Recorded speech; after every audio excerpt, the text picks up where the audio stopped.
All right, here we go. You know what it is. DJ E-Rock in the building. This is The Basement. Shout out to everybody listening to us right now on Real 92.3 in LA, here in Las Vegas on Real 103.9, or maybe you're watching on Between Takes. Maybe you are watching on The Full Convo on YouTube.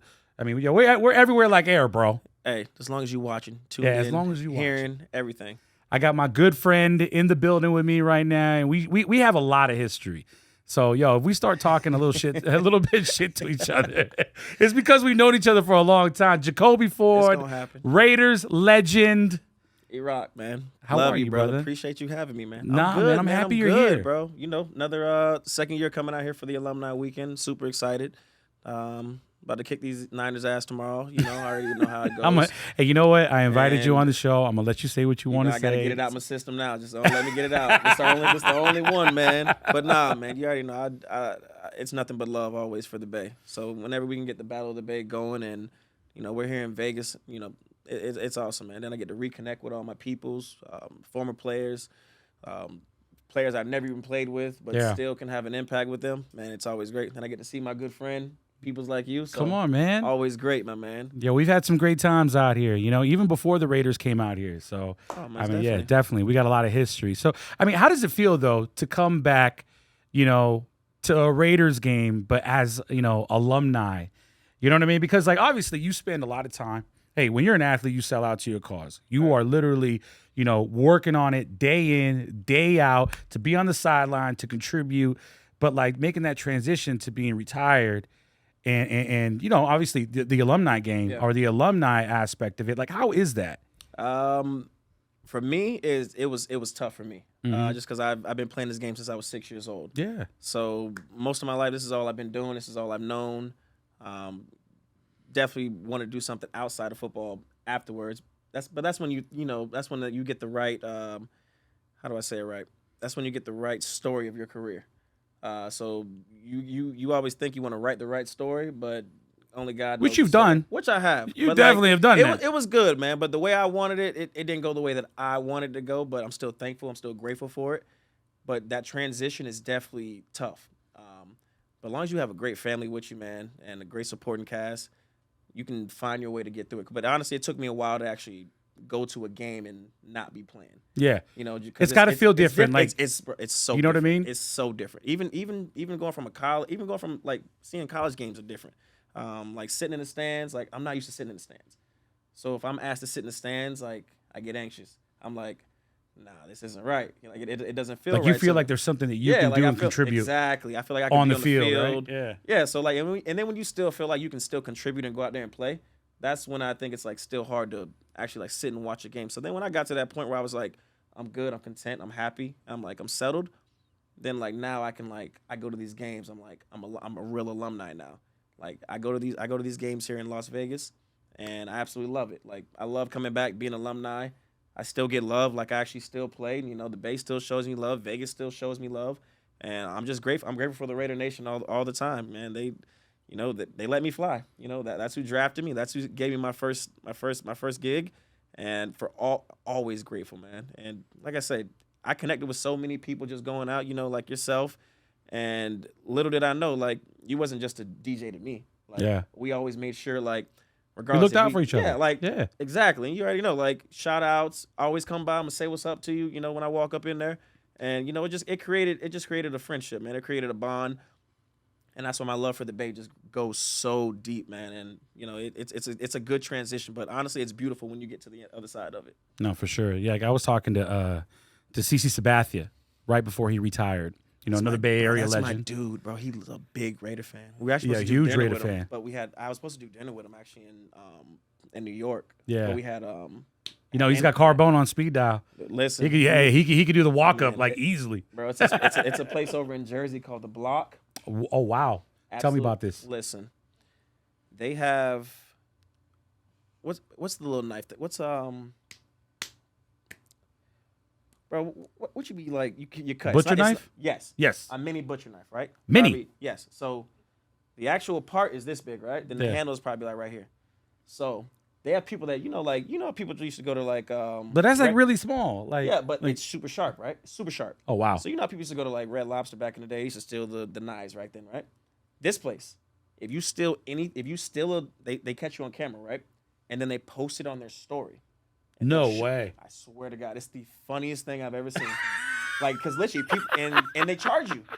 They charge you it's like $200 to $500 for this thing. $500 for the smallest butcher knife in the world? That butcher knife is sharp, and it's custom made. Everything is in there is custom made. Wow. But some of the best steaks, bro. Like, honestly, the place is amazing. And that's in Jersey. It's in Jersey. It's called The Block. You got to check it out. I go to New York pretty often again. I'm gonna show you their IG. I'm gonna show you their IG. You're gonna be like, I gotta see that. But I'm gonna hook you up with the dude because you can't call. Okay. You gotta know somebody to go there. That's the kind of place it is. Like, you can't just call and go there. It's like some like mob shit or a little bit. Yeah, we can say that. It seems like it, you know. But I mean, little butcher knife, $500. Like, you know. Hey, listen, they do all the. But the food is amazing, I'm sure. Man, listen, they got all their recipes from a guy I think from Argentina, and he showed them how to cook, you sold me right there. And when I say you just gotta go, bro, food's phenomenal. You sold me right there. Butcher's Block, you already know. Shout out Butcher's Block, Jersey. Man, so I mean, how's your trip in Vegas going so far? Amazing. We were supposed to link up last night, but I told you weren't showing up, right? You said 2:30 walk-in. If 2:30 walk-in was happening, man, if my plane didn't get stopped right there whenever we got to the gate, because that 45-minute delay. Then you're just dealing with angry people in the airport. I've never dealt with so many angry people in the airport nowadays, man. People are just, they don't have no etiquette.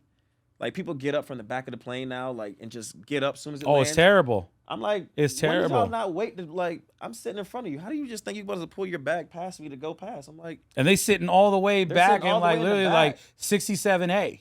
Bro, you know what I'm saying? There. Like, yo, what are you doing? But they're walking past you like you're not there. I'm like, man, end of the day, I just learned, man, there's no need to be in a rush. Yeah. Like, no need. I'm like, we finna all get here in the same place. Regardless, that plane is going to get here the same way, whether you sit in first class or you sit in the back of the plane. Either way, you're going to still get there. No, for sure. Yeah, I was saying that, damn, where was I? What was I talking about? Shit, I lost my, I got to edit that. Because no, I totally fucked up in my head because I was talking about Cece. We went on a tangent. And then I said, how's your trip going to be out here? Yeah, you asked me how my trip was. All right, I got it. All right. Yeah, we back. Yeah. All right, here we go. We posted a link last night. Yeah, I got it. Sorry. This is the butcher knife threw me off. Trying to tell you. Yeah. All right. Yeah, I told you that you weren't going to pull up because I've been traveling here every weekend for the last 14, 15 years until I moved here. Right. So I know that journey. Once you get off the plane, if you get off the plane, you know what I mean? Going, get your bags, the Uber, checking in. And it's a busy weekend, so I'm sure the check-in line was crazy. I was like, yeah, you're pulling up at 2:30. And then you asked me, what time are you off? 2:30. See? That's why I'm like, if you and then, like, literally by the time we were about to move around, it was like 2 o'clock. I'm like, I'm not about to go. I'm like, he's going to be off soon. I'm like, there's no point of even going there. Like, yeah, I went straight home. Soon. I'm like, I'll see him. Like, I'm not tripping. I'm like, he gonna give me shit about it, but I'm like, it's all good, man. I see him. You already know. But you know what though? When you really friends, like you don't hold those things. Nah. You know it's all love. It's all love. But I did hold it against you. I say, all right, you didn't show up last night, but you're gonna be on the podcast. You showing up on the podcast. Because you're a Niner, that's why you hold it against me. Hey, yo, I'm gonna let you say what you want to say today. It's all good. Anything, bro. I know. Hey, you can say it. It's all good. It's all good. Can I go to the game with you? Sure, bro. Come on. Sure. I mean, I'm gonna wear. No Niner stuff. I got a nice Steve Young jersey that I'm gonna wear. See. All right. I'm kidding. No, you know what? and for the record, I've never had any type of ill will towards any Raider fans or whichever. Never. You know that. No, I know. I know. Yeah, that's why I say, bro. That's why it's always just shit talking. That's why it's just love. So, but a lot of people will think oh man, you move to Vegas now. You a Raider fan. It's like, yo, you know what, man? If the Raiders win a chip out here, which I surely hope they do. And I mean, they got my guy Jimmy G at quarterback now, and he's a great quarterback. Agreed. He's one of the best quarterbacks that we've seen on the 49ers side in the last 20 years, since Steve Young, probably. He's a baller. I give it he's to him. A baller. Really he is. But if the Raiders, win a chip, which I hope they do, I mean, it's great for my city. It's great for this city. It's great for the economy. It's great for everything here in Las Vegas, which happens to have a big Bay Area population here. Huge. Gigantic, So I mean, how do you feel about the the Raiders, like, being here? Because I know you had just retired right before the move, right? Yep. Right before. I mean, what now? Is this a city where you think that like I would have loved to play it out there in Vegas in front of those fans? Or, Dude, I'm not even gonna lie to you. If there's no way when I was playing, like my team that we had, we wouldn't have been able to be here in Vegas. If I'm just being completely honest, just because I just know my group and I know how we were. Yeah.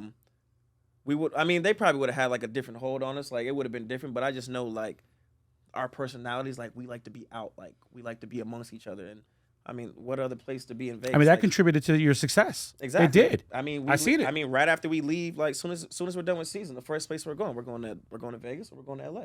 So it's great to see like the Raiders in Vegas, and honestly, it brings so much more attention here because it's like, oh, let's plan to go to Vegas. Oh, let's see if a Raider game's gonna be there this weekend. So then people plan accordingly to that, and that's one thing you do see. You do see a lot more tourists, and I'm not gonna lie to you. Last year, that Raider game, the Raider Niner game, 80% Niners. Yeah. It was absolute like, nah, that's probably OD. I ain't gonna lie, that's probably like 70%. Yeah, maybe about 65, 70%. Yeah, It was a lot of about us. 65, yeah. Bro. It was crazy, but that's just the fan base of it. Like you can feel it, and like you wouldn't even think like out here in Vegas, like, oh, they have Raider fans, they got Niner fans. No, they actually really do. You got people that have been like cringing, dying for a football team to be here, and believe it or not, it's been the Raiders that they've wanted. So honestly, it feels right that the Raiders are actually here because it just fits the memo of like once a Raider, always a Raider. Like it's just Las Vegas Raiders. It's different to say, but it fits them. No. It definitely fits them, and to be honest, they definitely are a big part of the fabric of this community, and I love seeing like the players out and about, like doing what they do, giving back, and it's a beautiful thing. Like seeing Max Crosby out there, seeing absolute beast. Devontae Adams out there. It's like it's a beautiful thing to see, like how Renfro out there, embedded. that Clemson boy.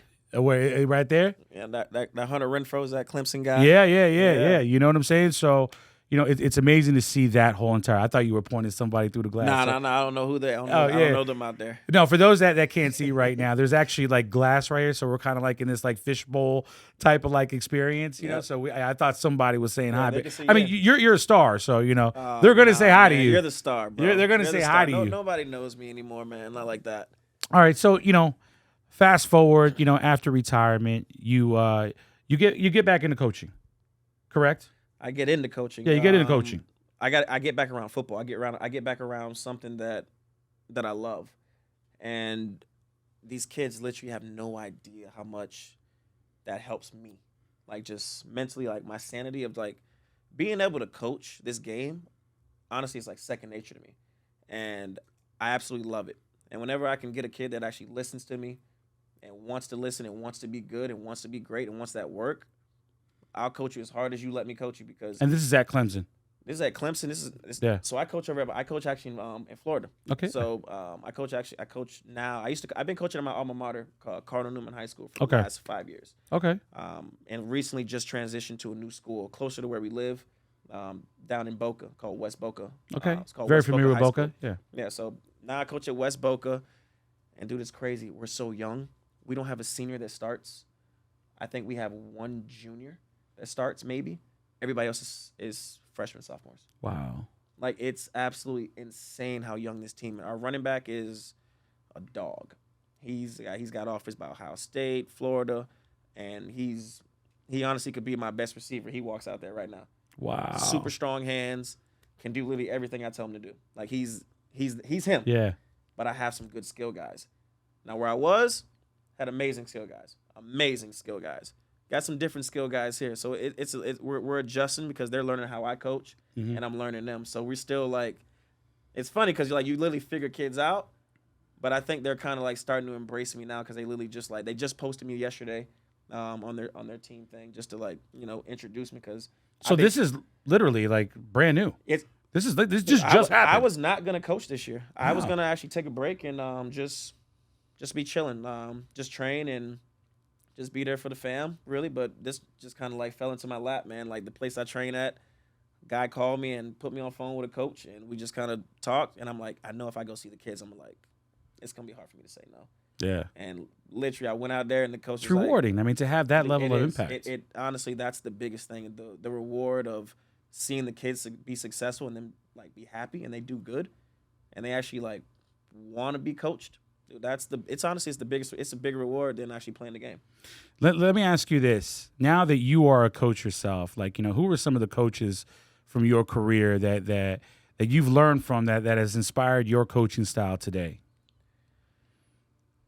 All the way from the beginning? I mean, anywhere. I mean, let's just, say NFL, Raiders.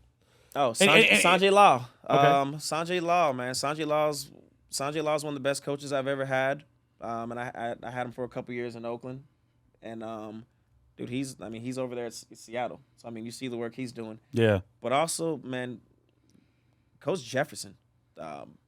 He's honestly probably one of the most active coaches I've ever seen. Mm-hmm. The dude puts on pads. As a coach? Yes. Do you do that too? No, I put cleats on. Okay. But he literally will put on pads, helmet, everything. And his son is Van Jefferson. He plays for the Rams. And he used to always tell us, like, when he was coaching at Tennessee, he's like, all right, now my son's coming. And when he was at Ole Miss, he's like, hey, my son, that boy gonna be ready when he gets there. And I'm not gonna lie to you. He transferred to Florida. He played like a year or two. And I was like, yeah, you wasn't lying. Your son's ready. And I seen it then. So seeing these different coaching styles, man, like, I was coached hard. And honestly, bro, Dabo Swinney was probably one of the hardest coaches I've ever had when I was at college. Like, literally, like, on us every single day. We're out there first. We're the last ones off the field.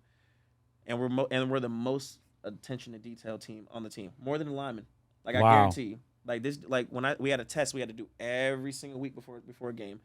Whether we travel, we got to do it on a Thursday.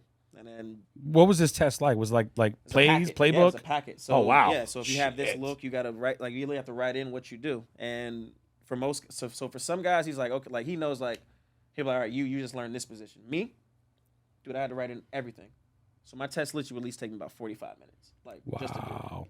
And that's just like, it ain't tedious, man. It's just, it's work. But it's making sure you can kind of like see, like, because we don't ever want to be shocked whenever we get out there. It's like a look we've never seen. If you stay ready, you ain't got to get ready. Straight, exactly. That's really it right there. That's really all it is. It's staying ready exactly for any look that we can. And dude, he did his best to get us ready for every look possible that we could. So then we get in the game or like any point in the season, if this look comes up, that's exactly what we do. So always was very prepared, man. And honestly, that really did come from Clemson because that's kind of how I am with the fundamentals of the game. And I think that's something that needs to always be taught, fundamentals. Like these kids, they like to see a lot of the stuff that goes on, but I'm like, well, these guys are doing this, but they've already perfected the craft at receiver. So they can add in this little extra stuff they do. Like you guys, you haven't done that yet, and you're not doing it right. So let me teach you how to do it right, and then you can go and remix whatever you want to do. I'm not gonna touch you. Like you're good. So man, it's always an adjustment, and like I still be learning as a coach. Like still, like what are some lessons that you learned from coaching these kids? You can't coach every kid the same. Some kids, facts. Some kids, they're every deck of cards is different. They get emotional. They'll turn away from you or they'll get rebellious on you. So like me, I'm a straight up coach. I'm honest with them, but I don't yell. But I'm always gonna tell them like attention to detail. I'm always coach them up on something like there's always something you can do better, and I always want them to be like, man, it's like I want them to be like, dang, is that just not good enough? Like, no, it's not that it's not good enough. I just want it to be even better than that. Like I want to push you to be great every play, not just if we have a 10-play drive. I don't want you to be good 3 plays. I need you to be good for all 10. Whether we run the ball all 10, come off the ball hard, make it look like you're going to run a route every time, so a DB can't get the beat on you. Like those are the things like I want them to be wired into. So whenever they can like lock in and do that, you see I start get going. Yeah, bro. Like, it's a passion for it, bro. Like, but I love this game. So like even watching the game, I'm like I watch the league, I still love it. Yeah, definitely different when we you can't crack back anymore. That is true. A lot of people have said like the rules have changed and everything. Bro. Like I mean I won't go too far into that, but but hey man, it's soft now. Like dude, Dante Hittner would have had so many fines right now. Hitman would have had so many fines right now. I'm gonna tell you, man, that is one of the most hard-hitting dudes I've ever seen in my life, bro. He's still in sportscasting, right? He's still doing his thing in the Bay, right? Yeah, he's in the Bay. I think it was like Pac. What is it? Pac 10, Pac 12, whatever they got over there. Yeah, man. I remember Dante, man. Those good nights at Infusion back in the day, man. Hey, those he's were great. a great dude, man. Great dude. And he always, you know what? Something he would always be like, "Yo, I'm getting to work out in the morning too." Yeah. I'm like, "What?" He's like, "Yeah, I'm going to the gym." I'm like, "You finna work out after going?" 5 in the morning. He's like, "Yeah, I'm gonna be right 5 there in the morning lifting weights." Yeah. And I just showed like I was like, "See, I'm like, you're a pro, so like you're out here, you can go out and you still can go to the gym the next day. Like you actually want it. I didn't. I'm finna sleep." And he's over there outworking me. He's outworking me in the gym. In my head, I'm like, we don't play each other, so I don't care.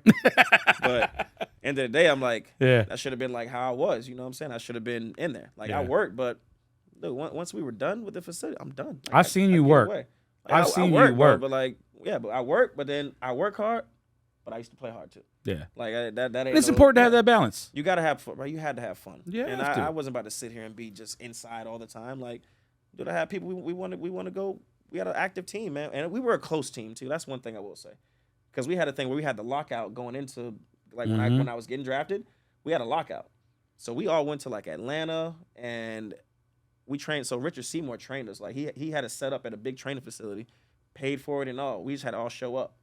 Dude, it was honestly one of the best times ever. Like you had probably 80% of our whole team in Atlanta for about a whole weekend. Oh, wow. Rented out a big boat. He had a big poker game in his neighborhood for us. I don't play poker, but we all went out on a boat, bro. It was so much fun. We trained. We went out. But we just had a good time. But like it was just a good balance contributes to good success. It does, bro. It just does. You know? It does. I agree with that. Let me ask you this, because you brought up, Dante Whitner. Were there any players, like, going into like a, any given Sunday, were there any players you're like, damn, like, yo, I got to deal with this motherfucker right now? Like, yeah, bro. Like, who were some of those players? Oh, man. Going in the AFC, I mean, we had Brian Dawkins we had to always go against. Then you had Von Miller. We had, what's over there? Oh, then we had to play against freaking, what's it called over there? That Phillip Rivers was killing us over there. The Chargers? Oh, my goodness. Yeah. Was the tall receiver they had too? I don't know. They had the tight end too. Antonio Gates was Antonio Gates was a baller. And he was a baller. For sure. And then we go to defense, and we had to play the Steelers. Dude, James Harrison was probably one of the strongest dudes I've ever seen. Dude annihilated me. So let me ask you this: Does it ever get like choppy on the field, like when you're talking, chirpy? Like you know what I'm saying, like because you don't hear that on the television. You got to get mic'd up. Yeah, you don't hear it on the television, and so when we see these mic'd up series, we're like, yo, they actually really like going at each other's necks right now, bro. We do. They it can get going out there, bro. Actually, it can. It doesn't. It like I'm not a trap. You got to actually get me mad to like get me to like snap and talk. Like, yeah. Like I might I just let my play do the talking. That's just kind of like how I've always been. But bro, when I used to run back to the huddle, I used to always like to run back through like the middle, like through the linebackers, the D line, because that's where all the shit goes down. Like they're thumping every play, so they're talking. So you would do that to pretty much troll, but then I'll be like, I like to hear what they're saying, because I'll be like, let me see if they like battling down there. And I used to hear some crazy stuff, man, like personal stuff. Like people get like real personal sometimes, and I'm like, yeah, I don't know how you deal with that. I'm like, well, he's like, oh, good, I'm about to go smack his face, and then this next play, I'm like, all right, bet, go do it then. But like, yeah, you hear some stuff, man. That's crazy. Chirpy. It gets chippy. Yeah, out there. You don't hear that on the television or anything, unless like you said, like they're mic'd up. You know what I mean? So these mic'd up, like like content series that you see these teams put out. It's like, to me, I'm like, yo, I never knew they were like that. Dude, I would have mic'd up. It just sounds quiet out there, to be honest. I would have mic'd up Marshawn Lynch his whole career. And just made. What was that like? Like playing with Marshawn? I mean, I didn't play with Marshawn. Well, I mean, played against him. Yeah. Dude, he's one of the realest dudes I've ever met, man. Like true Oakland right there, man. True Oakland right there. I mean, he's true Oakland, loves Oakland, gives back. And dude, like his impact like on everybody, like it doesn't matter where he goes. Everybody wants to see beast mode. Like true. Whether he goes to a training camp at a different team, dude, it don't matter where he goes. He's got one of the best fan bases like I've ever seen. And for somebody that's so funny without even trying, that's just Mark. That's just him. That's just him. He's hilarious. He's so funny, man. He's one of my favorite people to actually just watch, man, and encounter. He's a good dude. I was with my buddy Moose. Remember Moose? Yeah. He used to run Hayes. I remember when he moved out to the Bay Area, and then he went to go see Marshawn at his house.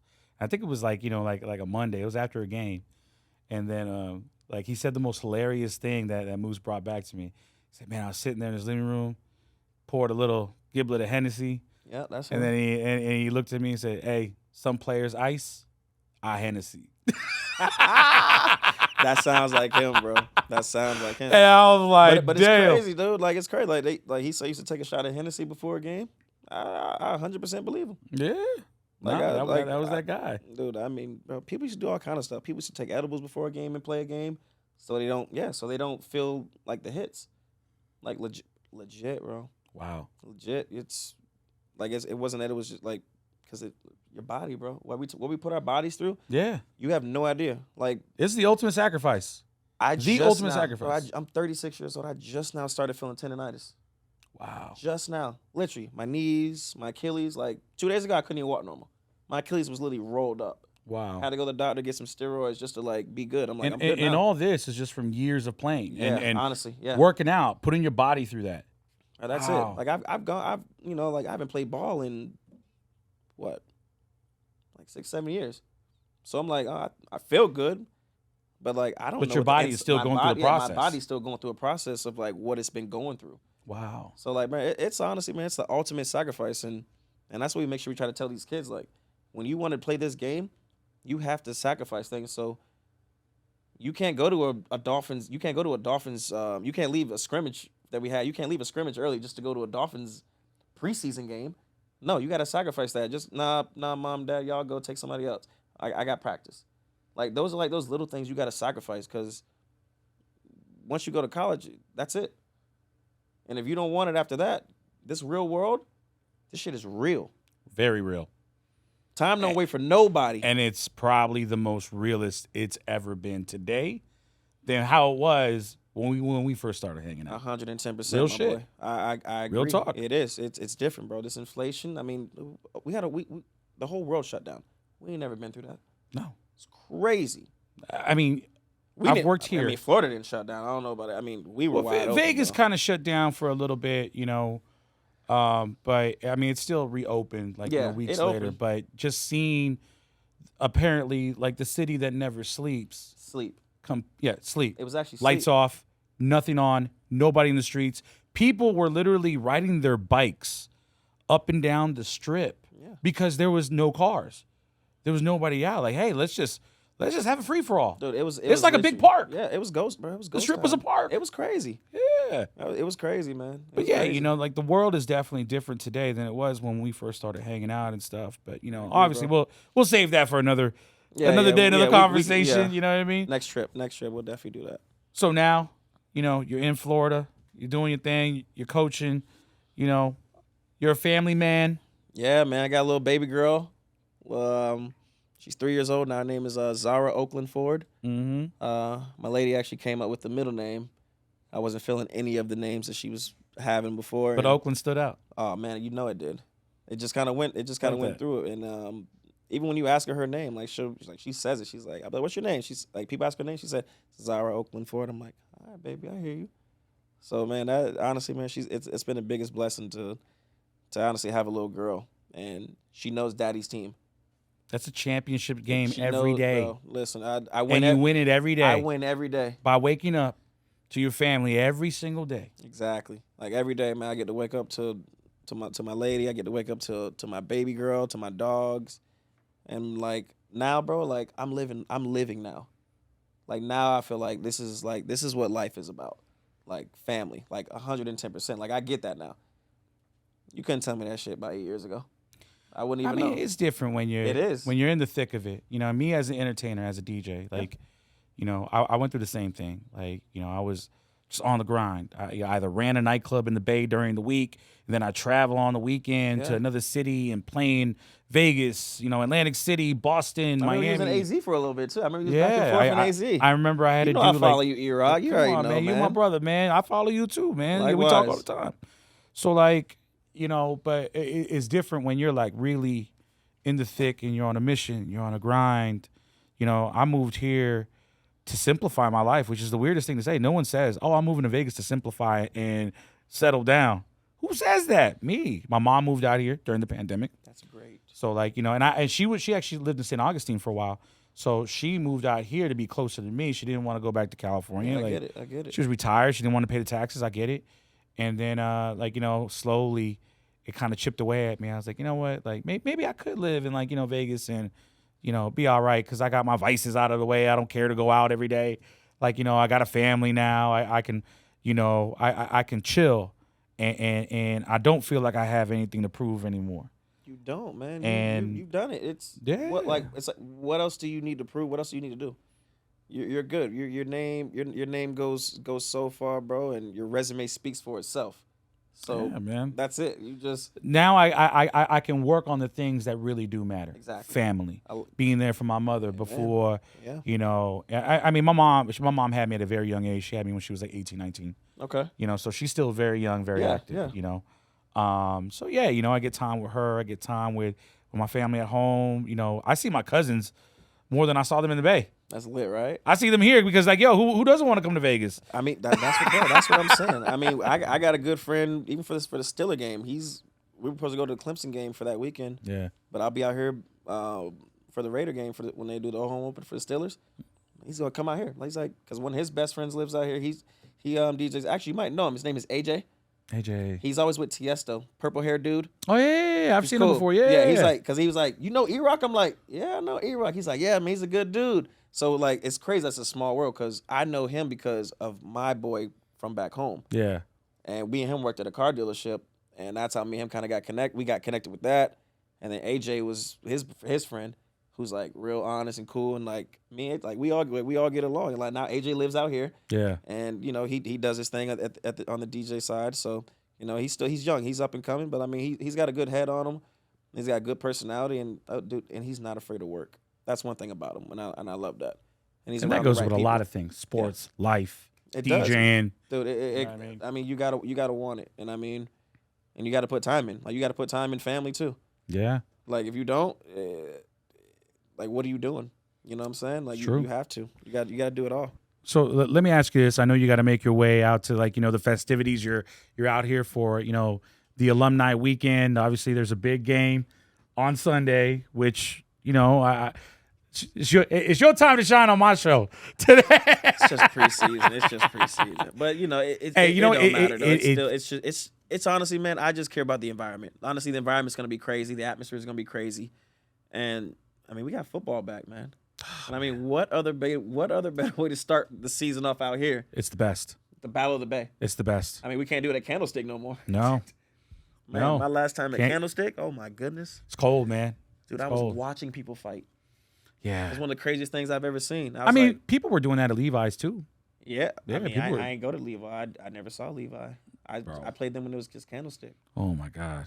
Like I've seen some things go down in the bathroom, stuff like that. Yeah, it went down. I'm like I'm the DJ at the game, so I just be in and out. I'd be like, yo, I'm out of here, man. It's wild. Head on the swivel. Yo, let me ask you this real quick, man. What's up? And you can answer this the way that you want to. Just two questions, because I know you got to get out of here. I got you. With obviously with the Raiders being here and then the Warriors leaving Oakland, going to San Francisco, how do you feel about the current Oakland A's situation right now? Obviously, they're relocating potentially to here. People back home are very upset. People are back home are very angry. They want the owner to sell the team. But I mean, like, what are your thoughts on that? Like, on the Oakland A's, another very deeply rooted organization in the Bay Area that could potentially leave the city of Oakland. I hurt for Oakland. I feel for the town. The town, dude, they love their sports. Like, I mean, you literally will see people going across Hagenberger right there, like just walking across that street right there. I'm like, man, everybody's walking over here to go to this game. Like, you don't get that like atmosphere anywhere. So I mean, like, and I mean that's all they have.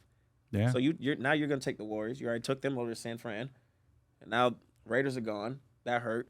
Now you're gonna take the last thing they have now is the Oakland A's, man. And honestly, it's tough. It's tough to see, but like I get it from a business side. But at the same time, like I still feel like they should be kind of sensitive to their fans as well. Like you can't just take everything from them like that. A little bit more transparent. Yeah, be way more transparent to them. I think that's what's missing from the whole situation. There's not a lot of transparency. Not any. It's not. You know what I mean? So no one knows, even on the Vegas side, like exactly like what is going on, if they are coming here, what they're working on. Like we just kind of see them pop up on billboards and magazines. Yeah, I saw it was like a little back and forth. Like I saw it was like agreed, then it wasn't. Then it was like, oh well, Vegas didn't like approve something. It was something crazy I saw. But honestly, I hope they do stay out there. To be honest, it would be good for the city. I feel like why would you want to at least give them something? You know what I'm saying? Well, there is talk that if they do leave, that Oakland could be in line for the expansion team. That is an apparent rumor. You know what I mean? But I don't know. No one really knows what to expect right now with that whole entire situation. Yeah. I watch YouTube videos on YouTube videos, and I'm trying to make sense of it. And I'm like, yo, it would be cool if they were out because I live here, obviously. And, you know, my mom was a big Jose Canseco, Mark McGuire fan when I was growing up. McGuire. You know, she had a crush on Jose Canseco. I ain't gonna lie, you know what I mean? But, you know, it'd be cool, like, you know, taking my mom to an A's game, you know. But at the same time, like, I am from the Bay Area. Yeah. I do have deep Bay Area roots, you know, and, you know, I would hate to see, like, you know, a very strong institution of a city like Oakland go through what it could go through, you know, by losing another team. So, you know. I don't want them to lose another team, man, but like I said, I mean, that's something out of their control. And all they can do is just hope and pray that they don't lose them. But I hope they don't, man. On the Vegas side, all people are doing are just waiting. Like no one's. Yeah, that's it. Yeah. I think Vegas is not necessarily overly concerned, you know, but at the same time, they're very welcoming. Like, you know, I've talked to people that are opposed to it. I've talked to people that you know are with it. Yeah. You know what I mean? Me, I'm kind of like in the middle of it. But at the same time, if they come, they come. If they don't, all good. Right. It's all good. Right. We've went this long without a baseball team. We can go even longer. We can go a little longer. You're yawning, man. I'm gonna get you out of here. Man. You're good. I just had to catch it. I caught it. You're good. My brother Jacoby Ford, Raiders legend. This is my brother more than dude. Oh, anything I can explain. They don't know, man. What? Yeah, they have no idea, man. Yo, we used to go at it on text message forever. I don't even know how this guy remained my friend sometimes, man. He talk so much stuff, but the one thing I will say, man, you always would give me props every time we play. Like when we played, bro, you always gave props, and that's one thing. Like everybody always fooled with you. Like it wasn't even just me. It was like myself, Darren McFadden, you know, like Tyvon Branch, everybody, Mike Huff, like all of us, man. Like we always appreciated every time you gave us them vibes because you always looked out and you always shouted us out. And you know I always had that shot of 42 coming for you every time. I don't even drink anymore. I know. I retired you. I'm just saying. I mean, you retired me. Okay, there he is. There it is. There. Right. we're going to have to see about that tomorrow at the game, man. Are you allowed to have a drink at the game? Of course. Okay. Then we are going to do that. Balls to the wall, baby. Jacoby Ford in the building. E-Rock, Real 92.3, Real 103.9, Culture Kings, Las Vegas. Thank you again for stopping by. Hey, I appreciate you for having me. This is great. This is great. Love, bro.